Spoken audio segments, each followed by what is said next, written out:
എനിക്ക് ഭാഗ്യം ഉണ്ടായതുകൊണ്ടല്ലേ, അല്ലെങ്കിൽ എന്റെ ജീവിതം തന്നെ അവൻ നശിപ്പിക്കില്ലായിരുന്നോ? അയ്യോ, എന്താ എന്തു പറ്റി?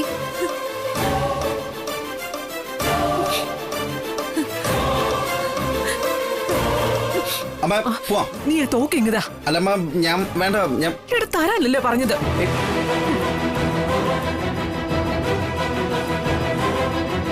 കൊല്ലണം കൊല്ലണം ആന്റി. ഒരു നിമിഷം അവനെ ഭൂമിക്ക് മീതെ വെച്ചോണ്ടിരിക്കാൻ പാടില്ല. അമ്മ വന്ന അമ്മ വേം വാ.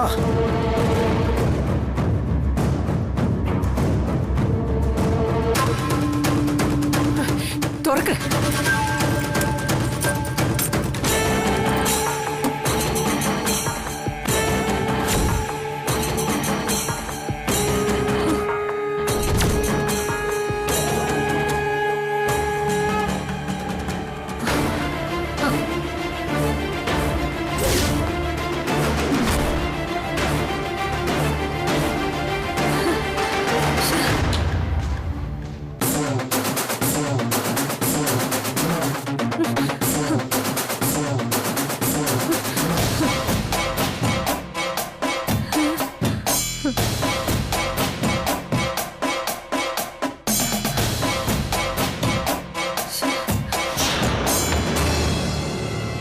എവിടെ പോയി?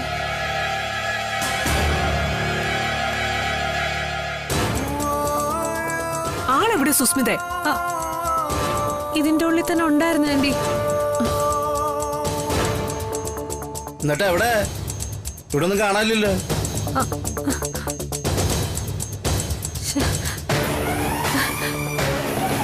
ഇവിടെ ഉണ്ടായിരുന്നു. എവിടെയാ സുസ്മിത? അത് നിന്റെ ജീവിതം നശിപ്പിക്കാൻ വന്നവൻ എവിടെയെന്നാ സത്യാമ്മ ചോദിച്ചത്. വേഗം പറയടി, കൊല്ലാനായിട്ട് എന്റെ അമ്മയുടെ കൈ ധരിച്ചിട്ട് പാടില്ല. നീ കണ്ടുന്നല്ലേ പറഞ്ഞേ, പറ.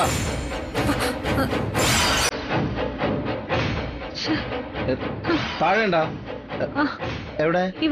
ഇവിടെ തന്നെ ഉണ്ടായിരുന്നു. എന്താ എന്താ സംഭവം?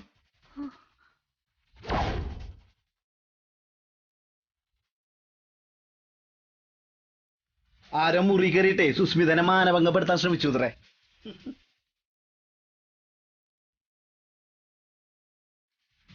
ഞാൻ പുറത്തുണ്ടായിരുന്നു, വെളി നേരം വന്നത് കണ്ടില്ലല്ലോ.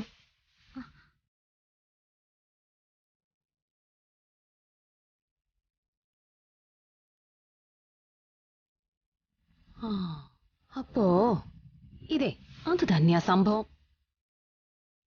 ഹിസ്റ്റീരിയ. ഹിസ്റ്റീരിയോ? അതെ സത്യാമ്മ, ഇല്ലാത്ത കാഴ്ചകൾ മുന്നിൽ കാണുന്ന ഒരു മനോരോഗത്തിന്റെ പേരാ അത്.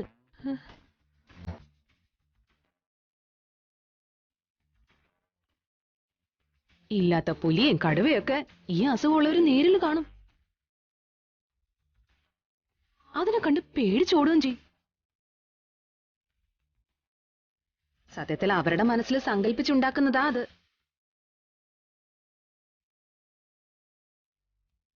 പക്ഷേ യഥാർത്ഥത്തിൽ അത് സംഭവിച്ചതുപോലെ ഹിസ്റ്റീരിയ രോഗികൾക്ക് തോന്നും. ആന്റി, ഇവളെനിക്ക് ഭ്രാന്താന്നാ പറയുന്നത്. ഭ്രാന്താണെന്നൊന്നും ഞാൻ പറഞ്ഞില്ല, ഒരു മനോരോഗം.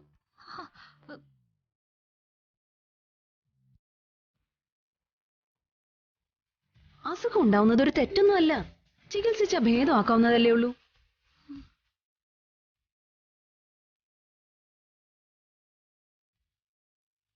അമ്മ, ശാലിനി പറയുന്നതിൽ കാര്യമുണ്ടെന്നാണ് എനിക്ക് തോന്നുന്നത്.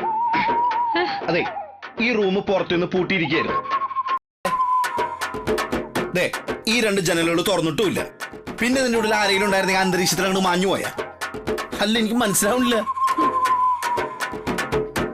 മുമ്പേ ഇവള് റോഹിത്തിന്റെ മുറിയിൽ കയറി തല്ലുകൊണ്ടതും ഈ എന്താ പറയാ ഈ ഹിസ്റ്ററിയുടെ ഭാഗമായിരിക്കും. എനിക്കത് തോന്നുന്നത്. അതിപ്പം സാധ്യതയില്ലാതില്ല. ഏതെങ്കിലും മായക്കാഴ്ച മുന്നിൽ കണ്ടായിരിക്കും ഇവള് രോഹിത്തിന്റെ മുറിയിലേക്ക് പോയത്. പക്ഷെ താൻ എഴുന്നേറ്റ് പോയ കാര്യം ഓർമ്മയില്ല ഇവൾക്ക്. ഉറക്കത്തിൽ എഴുന്നേറ്റ് നടക്കുന്ന അസുഖത്തിന്റെ പേര് സോംനാംബുലിസം എന്നാ. എന്റെ ഒരു കണക്കുകൂട്ടല് ശരിയാണെങ്കിലേ ഹിസ്റ്റീരിയൻ സോംനാംബുലിസും കൂടിക്കൊഴിഞ്ഞൊരു അവസ്ഥയില്ല സുസ്മിത ഇപ്പം. ആന്റി ആന്റി ഇവര് പറയുന്നത് കേട്ടില്ലേ? മോള് വിഷമിക്കണ്ട, നമുക്കത് ചികിത്സിച്ച് നേരെയാക്കാം. നല്ലൊരു സൈക്കാട്രിസ്റ്റിനെ തന്നെ കാണാം. ആന്റി നല്ല മിടുമിടുക്കിയായേ നിന്നെ ഞാൻ സാറിലേക്ക് തിരിച്ചു കൊടുക്കൂ കേട്ടോ.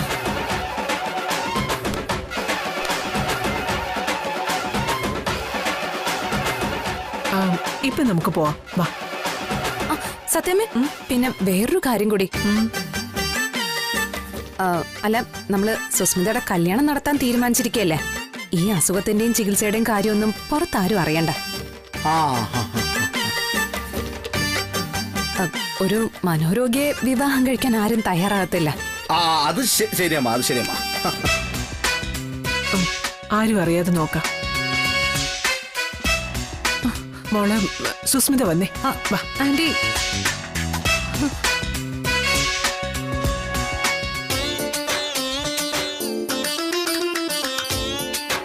ശരിക്കും ഇവൻ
സുസ്മിത വാതിൽ തുറക്ക്.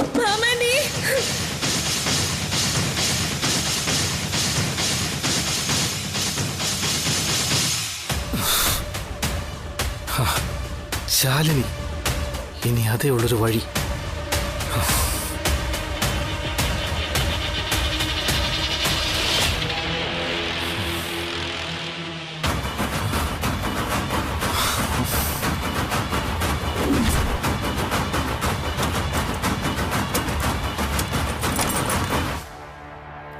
ശാലിനി,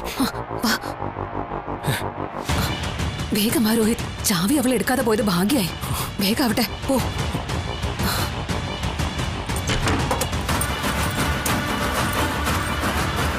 വാ വാ.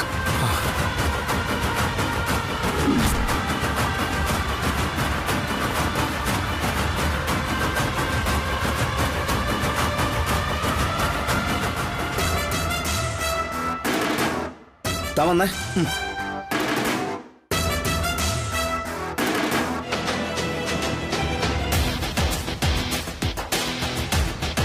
അപ്പൊ അങ്ങനെയാണോ സംഭവം? അതെ, രോഹിത് എന്നെ ഫോൺ ചെയ്തില്ലായിരുന്നെങ്കിൽ സുസ്മിത ആഗ്രഹിച്ചതെല്ലാം നടക്കുമായിരുന്നു. രോഹിത്തിനെ മോശക്കാരനാക്കി ഈ വീടിന് പുറത്താക്കണമായിരുന്നു അവൾക്ക്. സത്യാമ്മ ഒരു പക്ഷെ എന്തെങ്കിലും കടുങ്കൈ ചെയ്യാനും സാധ്യത ഉണ്ടായിരുന്നു. രോഹിത് തേടി നടക്കുന്നത് ഈ സുസ്മിതയാണെന്ന് നമ്മൾ പറഞ്ഞിട്ടുമില്ലായിരുന്നല്ലോ. അതുകൊണ്ട് രോഹിത്തിനോടുള്ള മുൻവൈരാഗ്യത്തില് സുസ്മിത പെടുത്തിയതാണെന്നുള്ള വാദവും നിലനിൽക്കുമായിരുന്നില്ല. ബുദ്ധിപൂർവ്വമാണ് അവളുടെ കളി അല്ലേ? അവളെപ്പോഴും അങ്ങനെ തന്നെയാണല്ലോ. ഈ ബുദ്ധി എന്തെങ്കിലും നല്ല കാര്യത്തിന് ഉപയോഗിച്ചിരുന്നെങ്കിൽ നാടിന് ഗുണം ഉണ്ടായേനെ. ഒരിക്കലും അവളെ വിശ്വസിക്കാൻ പാടില്ല.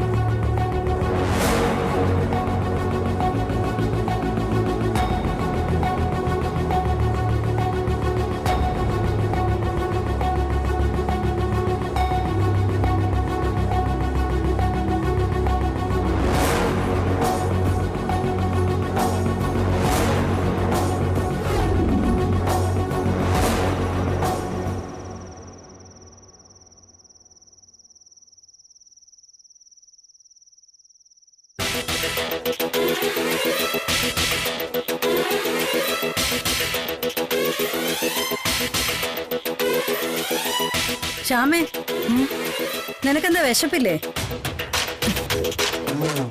ചെന്നെടുത്ത് കഴിക്കേ. പിന്നെ ഇതാർക്കാ? ഇവിടെ വേറൊരു മനുഷ്യജീവിയുള്ള കാര്യം അറിയാലോ നിനക്ക്. ഓരോന്നിനും ഇങ്ങനെ ഊട്ടി വളർത്തിക്കോ. എപ്പോഴാ കൈക്ക് കുത്തുന്നെന്ന് പറയാൻ പറ്റില്ല.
വേണ്ട, ഇരിക്കെ. ഭാനുവതിയമ്മ കിടക്കാറായോ? ആ, ഒന്ന് നടുനിവർക്കാന്ന് കരുതി. നിങ്ങൾ വല്ലതും കഴിച്ചതാണോ? ഇല്ല. പിന്നെ വയറ് കാഞ്ഞു കിടക്കാന്നാണോ? ഇവിടെ അതൊന്നും പറ്റില്ല കേട്ടോ. ദാ ഇത് കഴിക്കും.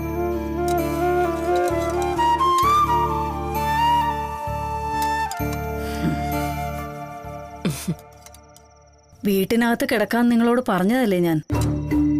വേണ്ട, കൊച്ചുമോക്ക് അതൊന്നും ഇഷ്ടാവില്ല. ആരുടെ ഇഷ്ടവും ഇഷ്ടക്കേടൊന്നും നോക്കണ്ട നിങ്ങള്. ഇതെന്റെ വീടാ. പുറത്തുനിന്ന് വന്ന എന്റെ പേരിൽ എന്തിനാ നിങ്ങൾ തമ്മിലൊരു വഴക്ക്? ഞാൻ അന്യ, നാളെ അങ്ങ് പോവും. എന്നാ നിങ്ങൾക്ക് ഇവിടെ ഞാനൊരു ബെഡ് ഇട്ട് തരാം. അതിലൊന്നും കിടക്കാൻ പറ്റില്ല എനിക്ക്. ഉറക്കം വരില്ല. കുറെ കാലമായിട്ട് ഇതാ ശീലം.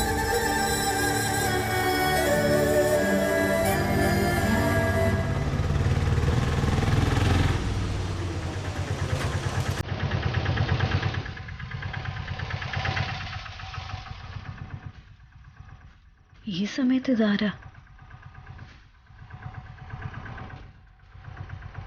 എത്ര ചേട്ടാ?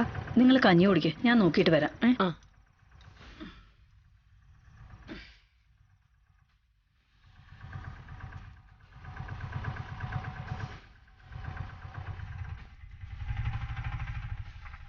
മോളെ,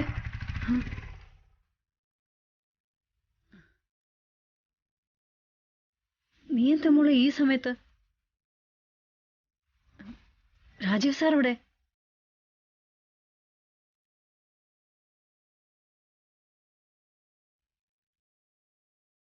അമ്മയ്ക്ക് ഒരുപാട് കാര്യങ്ങൾ ചോദിക്കാനും പറയാനുണ്ടെന്ന് എനിക്കറിയാം. പക്ഷെ ഒന്നിനും മറുപടി പറയാനുള്ള മാനസികാവസ്ഥയിലല്ല ഞാൻ. ഒന്നു മാത്രം പറയാം, ശാരിക കുടുംബശ്രീയെ ചതിച്ചിട്ടില്ല. തൽക്കാലം സമാധാനമായി ഒന്ന് ഉറങ്ങണം. ദയവ് ചെയ്ത് ഭക്ഷണം കഴിക്കാനൊന്നും വിളിച്ച് ശല്യം ചെയ്യരുത്.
എന്താണ് നല്ല തിരക്കിട്ട ജോലിയിലാണെന്ന് തോന്നുന്നു. ദേ, ചുമ്മാ ഇയാളെന്റെ ശ്രദ്ധ കളയല്ലേ. ഞാൻ ഇതൊന്ന് എഴുതി മുഴുവനാക്കിക്കോട്ടെ. ഓ ശരി.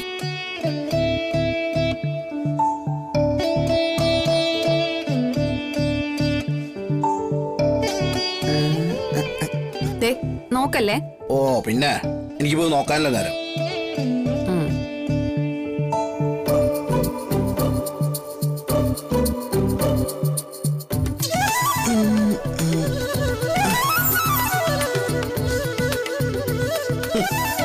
എന്താണാവോ?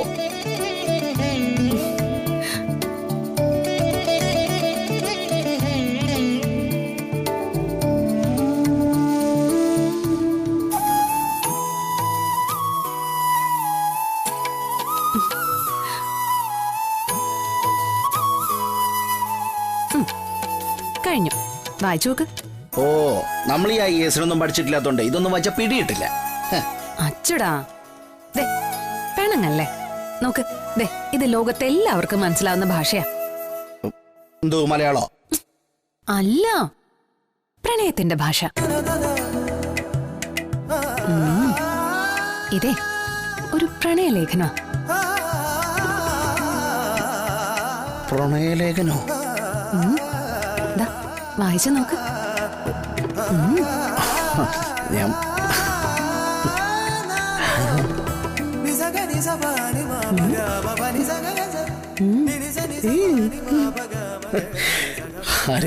വായിച്ചു നോക്ക്.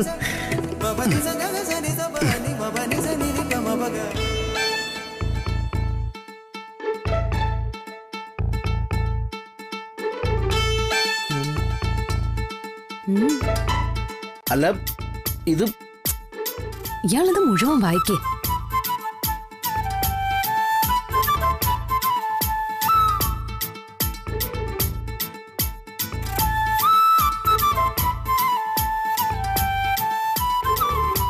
എങ്ങനെയുണ്ട്? സംഗതി കുഴപ്പമില്ല. വർക്കൗട്ട് ആവോ? വർക്കൗട്ട് ആവും. സുസ്മിതയുടെ കല്യാണം നടത്താൻ തീരുമാനിച്ചിരിക്കല്ലേ സത്യാമ്മ.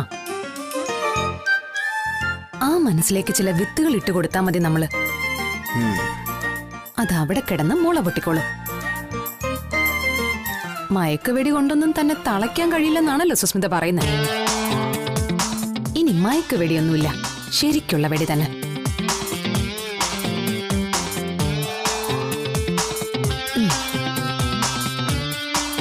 ഇതില് അവളുടെ മസ്തകം പിളരും.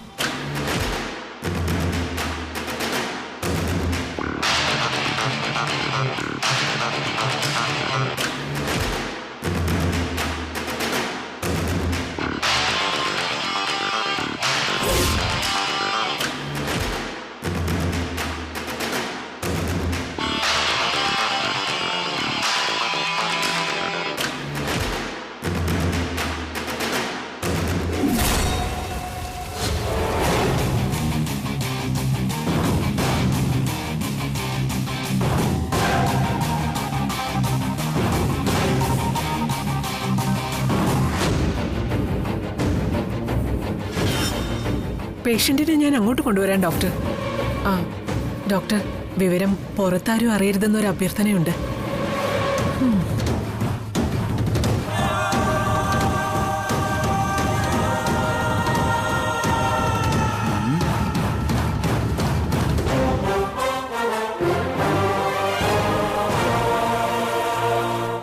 സുസ്മിത മട്ടുപ്പാവ് തന്നെ ഉണ്ടല്ലോ അല്ലേ? നമ്മളിങ്ങോട്ട് പോരുമ്പോ അവൾ അവിടെ നിൽക്കുന്നത് കണ്ടല്ലേ?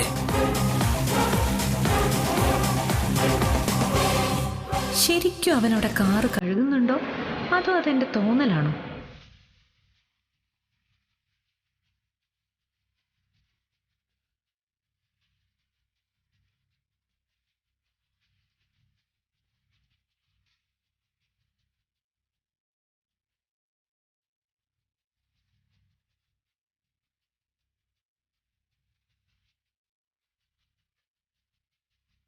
അപ്പൊ ടേക്ക് ഓഫ് തുടങ്ങുക വിഷ്ണുട്ടാ. ഇതേമേ കറക്റ്റ് ലാൻഡ് ചെയ്യണേ. 3, 2, 1